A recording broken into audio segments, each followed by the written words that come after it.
إن الحمد لله نحمده ونستعينه ونستغفره ونعوذ بالله من شرور أنفسنا ومن سيئات أعمالنا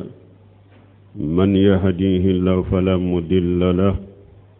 ومن يضلل فلا هادي له وأشهد أن لا إله إلا الله وحده لا شريك له وأشهد أن محمدا عبده ورسوله صلى الله عليه وعلى آله وأصحابه وسلم تسليما كثيرا أما بعد فيا عباد الله أوصيكم ونفسي بتقوى الله تعالى أوصيكم ونفسي بتقوى الله تعالى وطاعته ولنعلم أن الله عز وجل بحكمته فضل بعض الأزمنة على بعض وجعل منها مواسم للتجارة الرابحة مع الله سبحانه وتعالى كما جعل شهر رمضان كما فضل شهر رمضان على الشهور فقد زال أثر الأواخر منه أفضل اللياليه وجعل أيامها أكمل أيامه وقصها بقسائش عن بقية أيام والليالي الشهر أمبي الله تنو أمبي الدمنيني أمبي يفضلي ambe anyine ala fe akan kisi kabanyiro kun toro manan kabara jugu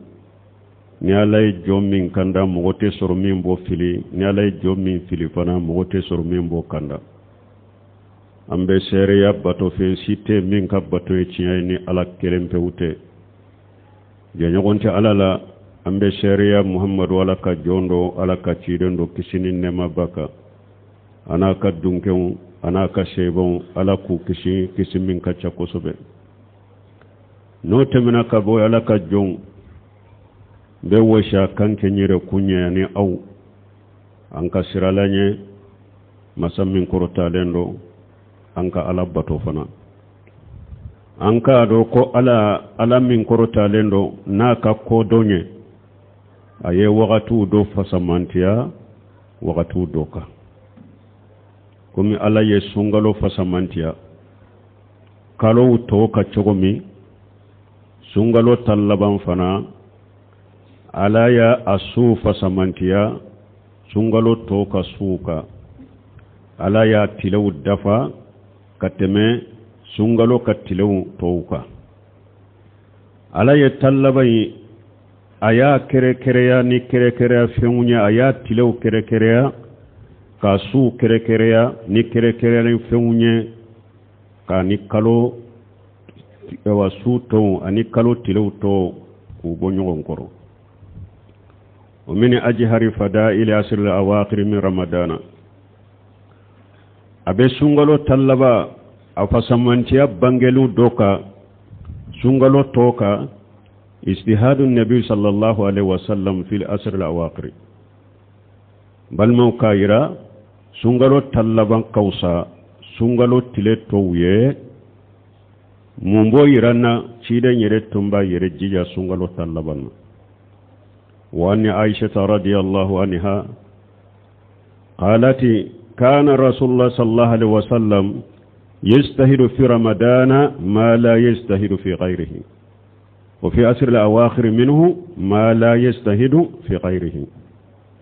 ambashatu ko ciden tumbe yere jijam min ke sungalo la kwa tunto ke kalo tolo ko sungalo tallaban fana ko abe yere jijam min ko la tumbe yere jijam min ko la atoke atunto ke sungalo to fana la donc ni nye sungalo tallaba fasamanta yiranna ko ciden yere tumba yere jija kono kosobe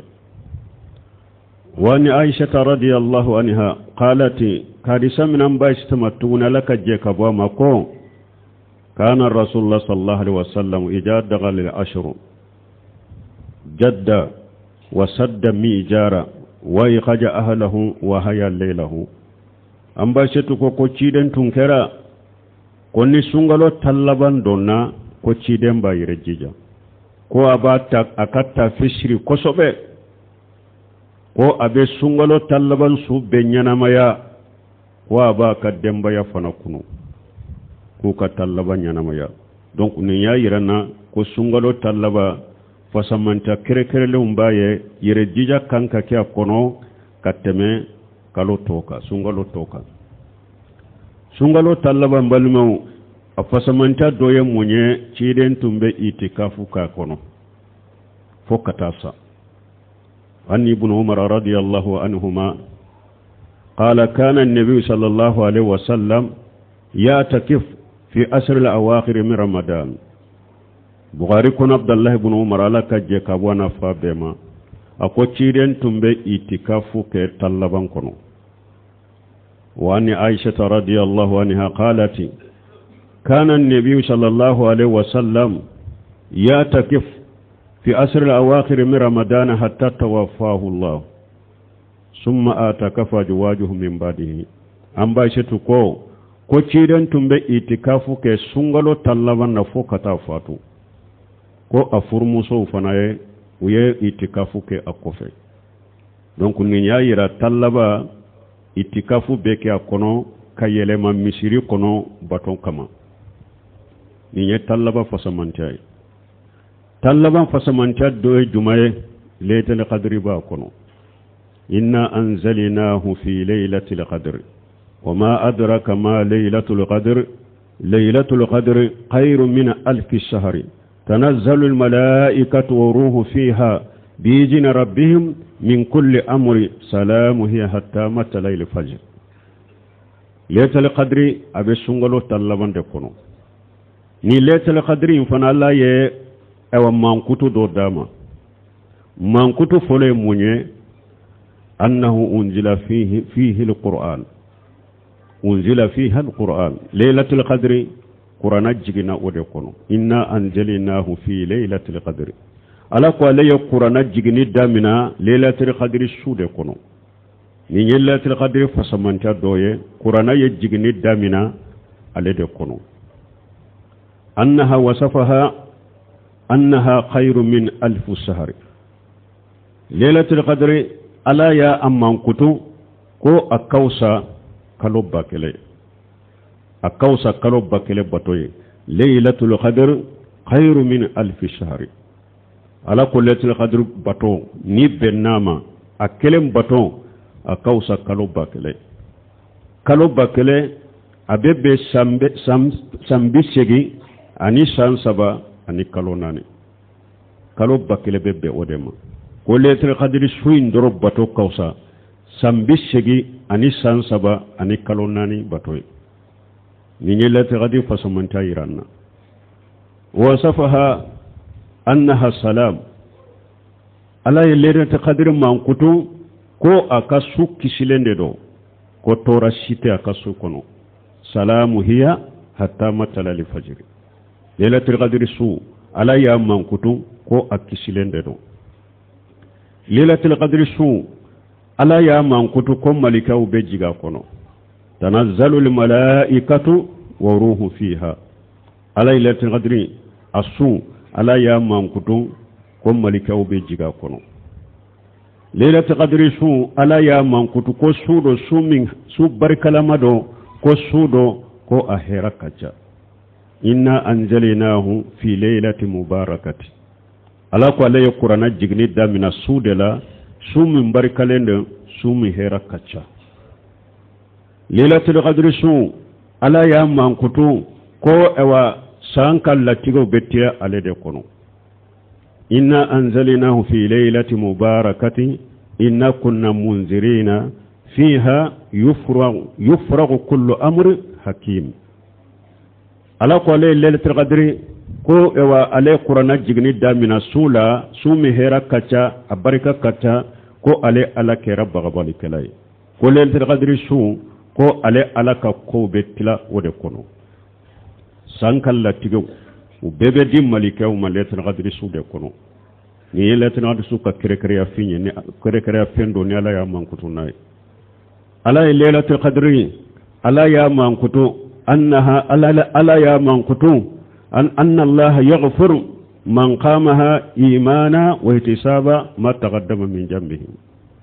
ala lailatul qadri mankutu koni mo min lailatul qadri suwi koni ya jo ni liman yayi ani ni yere bado ko ala bi sarala ko junubu bin temenay bolo ko ala ba ya faye qala sallallahu alaihi wasallam man qama laylatal qadri imana wa ihtisaba kufira lahu ma taqaddama min jambihi hidan ko ni mo min laylatul qadri su ni ya jo ni liman len baye ko ala de ya sariya ika ibado fana ko ala bi sarala qiyama ko ye junubu munun ke kateme ala bu ya foye ni lailatul qadri su fasaman tawye o mbalma ni lailatul qadri su abe sungalo tallabandela wani aisha radhiyallahu anha qalati qala an-nabi sallallahu alaihi wasallam taharraw lailatul qadri fi asr al-awakhir min ramadan ambaisha ko ciden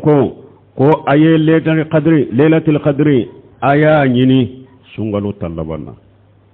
donc lailatul qadri be sungalo tallabande kono awa sungalo tallaban fana wotiri nonu abode kono anni aisha radhiyallahu anha qalati qala rasulullah sallallahu alaihi wasallam taharraw lailatul qadri fil watri min asr al awakhir min ramadan arisa wala namba aisha ko ciden ko aye lailatul qadri nyine tallaban ka wotiri wula mugani kelena mugani sabana mugani duruna mugani wolon fulana mugani konontonna ciden ko aye lailatul qadri nyine uludela amba shetu ko tallaban ka wotiru ko ciden ko an ka lailatul qadri an ka nyine ulula hadisa sabatala anni ibn umar radiyallahu anhuma qala أرى رجالا من أصحاب النبي صلى الله عليه وسلم ليلة القدر في سبع الأواخر من رمضان وقال رسول الله صلى الله عليه وسلم عبد الله بن عمر قادسا وأن ابن عمر رضي الله عنهما قال أرى رجالا من أصحاب النبي صلى الله عليه وسلم ليلة القدر في المنام في سبع الأواخر من رمضان وقال صلى الله عليه وسلم أرى رؤياكم قد توتأت فيها فمن كان متحريها فليتحريها في سبع الأواخر أو طلب ينفنا أم بالله تقدر جيسوم من نقصبه ويمغني ولون فلان لبا من بيتو دو كوني واتاني سبنا سو ولون فلان من بيتو أم بالله تقدر جيجي طلب ولون فلان لبا Abdullah ibn Umar ka hadisa koso ko ciden ka shebo ciden tilela ko ciden ka shebo do kulu sugura kulu ye lailatul qadri ye sungalo tallaba wolon fulam min beto kulu ye lailatul qadri ye ko abu ode kono ko ciden kuma aya ka sogoye ko e lailatul qadri ko abe soro ode kono awa konni mu'min ni be lailatul qadri jatemina ika jatemina wolon fulan laban min beto sungalo la ika jatemina ulula donc mi hadisa sarhu bawo ko wolon fulan laban min fulan ni nye min beto ni ciden ko atumbo de la ko ye o sande ko parce que lailatul qadr be yelema de talaban ka wotiru kono abe yelema de wala lailatul qadr kuma la nyine munye abe nyini talaban de la ka talaban be nyanama ya mais mo e kake sungalo mume tallaba mume ebe da mugani wolon fulana do ko ebe wuli ko kidiben kala wajulin ka mo faranyon ka misiri kono ko sarakatu ka bo o ye bidiya dina kono folo ciden na ka shego mo ke tabina uma ke tabina uma ke ka fu mugani wolon fulana ko mina ko kidimi kala ko ke wajulu ye nyogon dalaje misiri kono salafu salihu make o yebbide kele fulana ottigi lailatul qadri chama beta kidda parce que ma fo ko abe wolon fulana indoron la a fora de ko akanyini tallabande la ولا ليلة القدر بين طلبا جلا. بارك الله لي ولكم في القرآن الحكيم ونفعني وإياكم بما فيه من الذكر الحكيم. أقول قولي هذا واستغفر الله لي ولكم ولسائر المسلمين من كل جنب واستغفروه إنه هو الغفور الرحيم.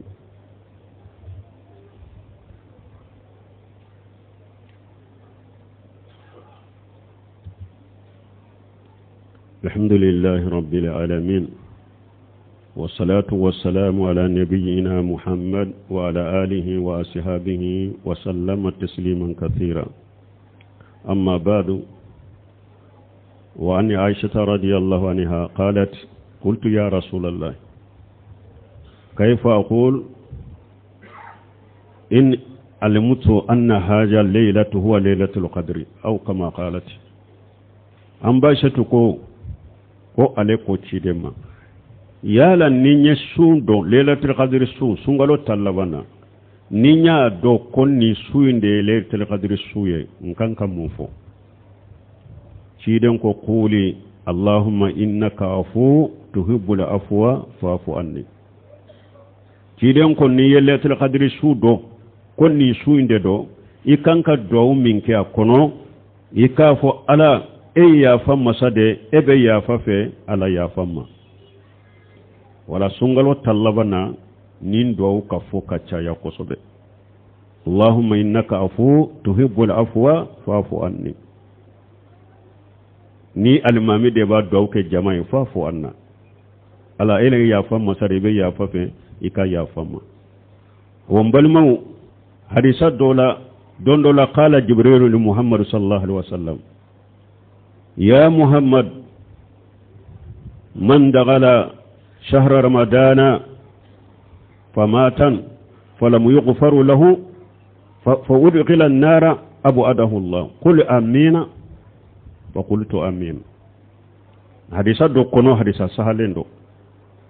جبريل أكون محمد ما أكون محمد أكون مغو نسونغالو دونا كابو ale fatura sungalo donna kabo alama ya fale ka junubula a fatura a donna tasuma kono ala ko tigi yoroma jaka nemala mamura fo amuna mamuru afo amina ciden ko ale ko amina. hadisan na chogobrela arrahima anf mo kan nun trenkera bugola man dagala alayhi shahru ramadana wa ansalaga ولم يغفر له. أنا حديث ورلا جبريل ko cide ma ko mogon nun trekera ciden ko mogon nun trekera bogola mogon min ni sungalo donna ka bo e ma foike fem min bato ni ala bi ka junubu yafa e nun trekera bogola kaba wala an ka jija sungalo yi awa minye atam foloye o temena de minye sungalo tam folo o temena ambe tantamanche kono kata tallabana hada maren kelenkele ki yere jatemena saragati munun bora iye nyuma ya mununke iye salli mununke iye sum mununke iye suntige mununke do farakade kide tallaba yin kono aleka fonnan shiriya akabbato atumbe jidide an kana jatemina sungalo tamfolo ani tancamanche munun fuleni yanye munun kanye bato munun kanye nyuma ya munun ke an kanu ulu jatan kude an kanu ulu jate an yere ku an ka do farakade tallaban na to fule do ka farakade ciden tumbe do farata kade wadiato hadisa wure nana ibn abbas ka hadisa kana rasulullah sallallahu alaihi wasallam ajwada an-nas وكان أجود ما يكون في رمضان حين يلقاه جبريل فإن جبريل كان يلقاه في كل ليلة من رمضان فيدرسه القرآن فلرسول الله صلى الله عليه وسلم حين يلقاه جبريل أجود بالخير من ريح المرسلات. عبد الله بن عباس ko ciren tunye fonnan sire kateme mo beka kuma ka fonnan sire tumbe waragata sungalo kono ko wakati min jibril ba kumbe nyogonya ko sungalo suwosu jibril tumbe ciden kumbe nyogonya ube ñogon kala we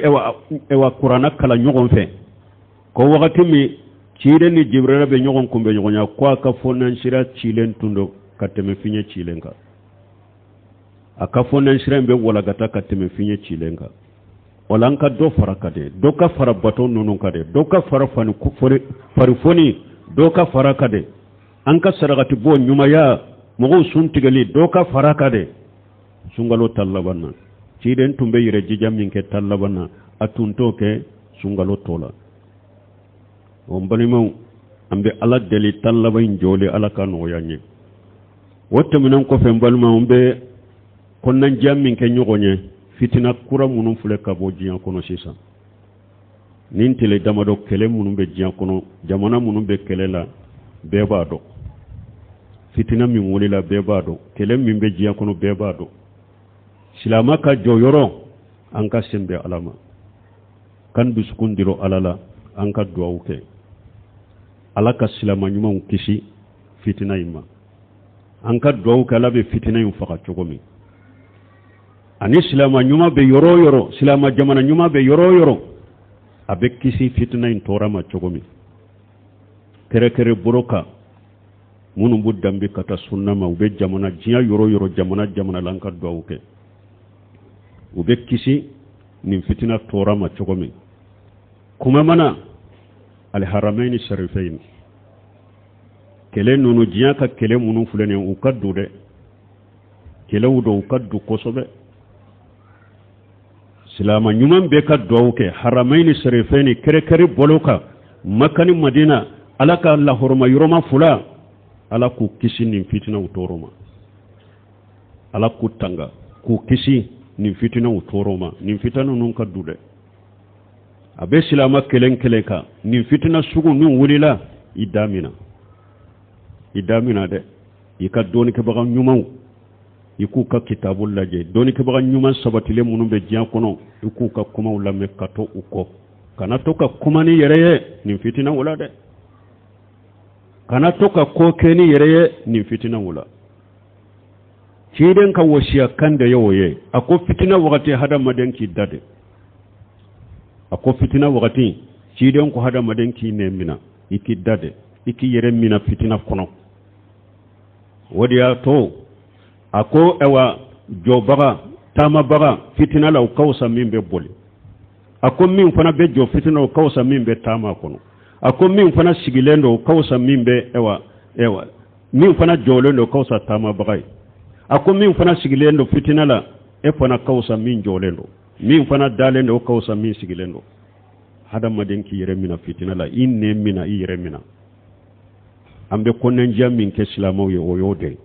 an ka sɛnbɛ ala ma kan dusukun dilo ala la an ka duwawu kɛ ala bɛ fitina in faga cogo min ani ala bɛ silama ɲumanw kisi cogo min ani silama jamana ɲumanw ala b'u kisi cogo min kuma mana harameni serifeni ala b'u tanga k'u kisi cogo min an k'o de duwawu kɛ ani an ka yɛrɛ mina an ka da mina an ka yɛrɛ mina ani silama kelen kelen mɔgɔ kelen kelen i bɛ jamana min kɔnɔ to i ka jamana masakɛw kɔ kana bulu ɲɛ kuma fɔli la nin fitinaw la dɛ kana bila i ka jamana masakɛw ɲɛ ko kɛli la nin fitinaw la bɛɛ ka sabali i k'i yɛrɛ minɛ i k'i da minɛ i k'i yɛrɛ minɛ i k'i ta kɛ duwawu ye i bɛ jamana min kɔnɔ a ɲɛma i ka to u kɔ n bɛ ala deli ala ka fitinaw faga ala k'an kisi u tɔɔrɔ ma ala ka silama ɲumanw kisi u tɔɔrɔ ma ciden ka sunna sɛnɛma ala ka kisi u tɔɔrɔ ma ربنا آتنا في الدنيا حسنة وفي الآخرة حسنة وقنا عذاب النار ربنا لا تزغ قلوبنا بعد إذ هديتنا وهب لنا من لدنك رحمة إنك أنت الوهاب اللهم اجعل الإسلام والمسلمين وجل الشرك والمشركين ودمر أعداءك أعداء الدين برحمتك يا أرحم الراحمين وآخر دعوانا الحمد لله رب العالمين